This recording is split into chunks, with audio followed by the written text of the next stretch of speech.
இதற்கு உடந்தையாக இருக்கின்ற தேர்தல் அதிகாரிகள் கண்டிக்கப்படுவீர்கள், உங்களுக்கு தண்டனை நிச்சயம் இருக்கார்.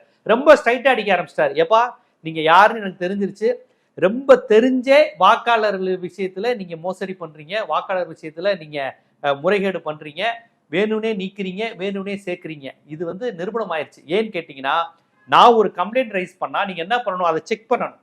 செக் பண்ணிட்டு அப்படிலாம் இல்லையே இந்த சரி செய்யணும்னு சொன்னா பரவாயில்ல. ஆனா நீங்க என் மீது ஏன் கேட்குறீங்க, ஏன் என் மீது பழி சுமத்துறீங்க, நீங்க பொய் சொல்றீங்க, நீங்க பிரமாண வாக்குமூலம் எடுத்து ஒரு எம்பி அப்படின்னு என்னென்னமோ பேசுறீங்களே ஒழிய நான் வைத்த குற்றச்சாட்டுக்கு பதில் இல்லை. ரொம்ப சிம்பிளுங்க. அவர் கேட்கறது டிஜிட்டல் வாக்காளர் பட்டியல். அதை கொடுக்கறதுல உங்களுக்கு என்ன பிரச்சனை? எதிர்கட்சிகளோ சாதாரண இந்திய குடிமகனோ ஒரு டிஜிட்டல் வாக்காளர் பட்டியல் என்ன தெரிஞ்சுக்கிறதுல என்ன ஆயிரும்?